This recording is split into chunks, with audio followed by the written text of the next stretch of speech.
Olá, meus amigos, vocês estão no canal Bolseiro do Sul e hoje é dia de polêmica.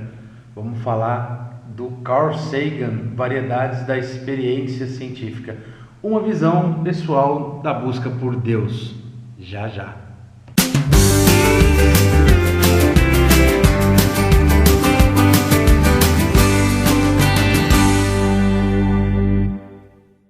Então, pessoal, eu resolvi fazer um comentário sobre esse livro, mesmo antes de terminar de ler. Não é uma resenha técnica, como nenhuma das minhas resenhas aqui no site, mas esse livro aqui dá o que pensar, ok? Então vamos lá. Eu vou falar sobre o livro em si, e depois sobre algumas ideias que ele está apresentando. E eu resolvi fazer isso porque eu gostaria de discutir algumas coisas que se comenta aqui para quem já leu, ou para quem quer ler, ou para quem gosta desse tipo de assunto. Para quem não conhece, Carl Sagan é um dos maiores cientistas que esse mundo já viu. Ele já morreu em 1996. Tá aí uma foto dele. E ele era um dos maiores divulgadores de ciência na década de 80 e 90, tá? E ele escreveu vários livros, escreveu livros que se tornaram filmes, por exemplo, o filme Contato, estrelado pela Jodie Foster, e ele é astrônomo, e um dos livros dele é esse aqui. Esse livro foi editado depois que ele morreu pela Anne Druman, que é a esposa dele, também cientista, que sempre lança coisas novas, materiais recompilados sobre o Carl Sagan. Eu gosto muito, eu já falei do Cosmos aqui, outro livro dele, já falei do Pálido Ponto Azul, e eu estou relendo este livro aqui, tá bem no finalzinho, mas eu acho que já dá para a gente conversar. Inclusive, a primeira vez que eu li ele de trás para frente. Eu vou explicar por que daqui a pouco, porque ele tem uma entrevista no final aqui.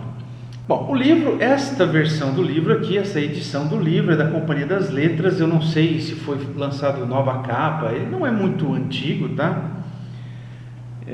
Mas também não é lançamento. Esse livro, se eu não me engano, ele é de 2008, tá?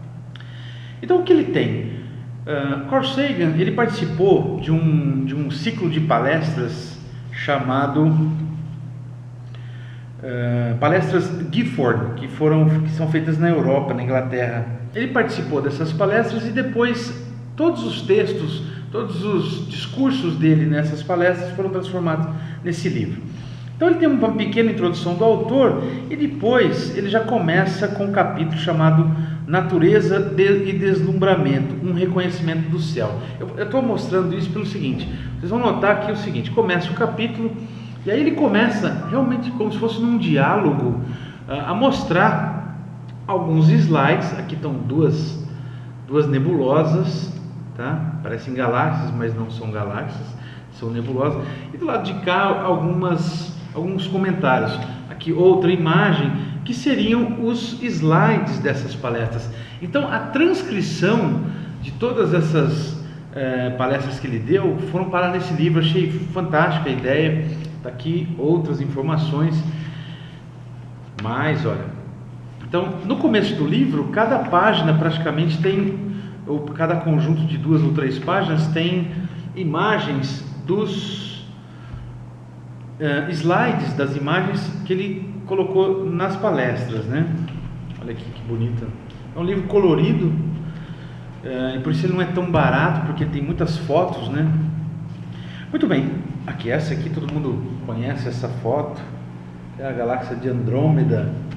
Então ele começa no começo do livro a explicar nossa posição no universo, que tamanho nós somos em relação ao universo. Isso já foi discutido muitas vezes, muita gente já sabe, mas para ele situar as ideias sobre a discussão entre se existe ou não um Criador, se existe ou não um Deus presente, onipotente e construtor nesse universo, ele primeiro começa a posicionar o leitor nesse contexto, nessa escala. E é muito interessante, ele vem falando desde o nosso planeta até todo o universo conhecido até o momento, né, que ele morreu em 1996. Então tinha algumas coisas que ainda não tinham sido divulgadas e reveladas. Inclusive no começo do livro aqui, ele tem uma declaração que não é dele, mas ele fez questão de citar, que eu gostaria de comentar com vocês aqui, só para provocar o assunto. Ele leu um texto, na palestra ele leu um texto do Thomas Paine, que é um autor que escreveu The Age of Reason, né, a Idade da Razão, é um autor inglês, e ele diz o seguinte: de onde então pôde surgir o solitário e estranho conceito de que o Todo-Poderoso, que tinha milhões de mundos igualmente dependentes de sua proteção, deveria parar de cuidar de todo o resto e vir morrer em nosso mundo, porque, como dizem, um homem e uma mulher comeram uma maçã? E, por outro lado, devemos acreditar que todos os mundos na criação infinita tiveram uma Eva, uma maçã, uma serpente e um redentor? E aí? Né? Eu tenho estudado algumas coisas a respeito, eu tenho lido bastante a respeito. Então, num dos capítulos aqui, a hipótese da existência de Deus, ele começa esse capítulo da seguinte maneira: a intenção das palestras Gifford é ter como tema a teologia natural. A teologia natural há muito tempo é entendida como um conhecimento teológico que pode ser estabelecido apenas e tão somente pela razão e pela experimentação, não pela revelação, não pela experiência mística, mas pela razão.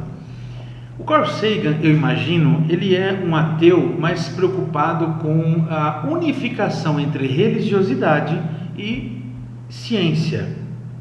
Eu também gosto desse caminho.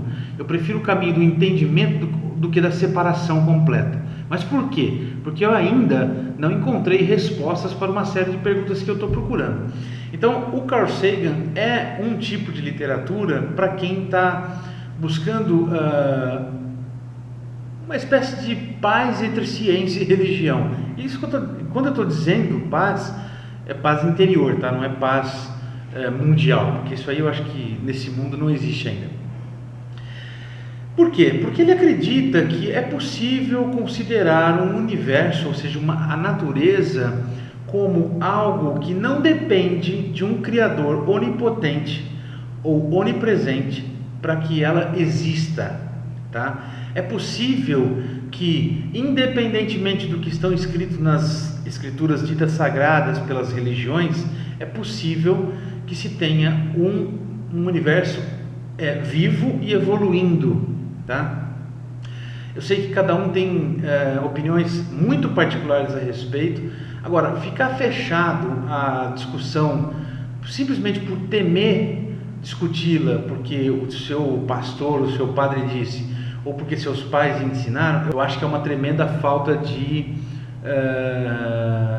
percepção, porque a pessoa que é assim está perdendo uma grande oportunidade de poder avançar nos seus conhecimentos, seja ele do lado religioso ou do lado da ciência, ou do seu lado científico. Depois de cada palestra, havia uma animada sessão de perguntas e respostas. Infelizmente, as transcrições relatam que em alguns casos o público não dispôs de microfone que funcionasse, então ficou alguns fragmentos das perguntas, porém as respostas do Carl Sagan estão todas aqui completas, né? Eu vou citar um exemplo aqui de uma pergunta que está no livro. A primeira pergunta, inclusive, é engraçada. A pergunta é lógico que os espectadores não são identificados, né? Obviamente. A pergunta é a seguinte: quando faremos contato com outra inteligência? Aí ele responde: profecia é coisa que não existe mais, mas eu diria que está claro que se não tentarmos procurar esse tipo de inteligência, vai ser mais difícil de encontrá-la. Então depois ele continua a resposta aqui, mas são respostas extremamente inteligentes, grandes sacadas, né? Então, gente, é um ensinamento, é realmente uma aula, um mini curso não sobre ceticismo, mas sobre reflexão. Acho que a tônica desse livro é a reflexão, tá? Acho que vale a pena parar um pouquinho o seu cotidiano e as suas leituras tradicionais, seja elas quais forem, para refletir um pouquinho sobre isso.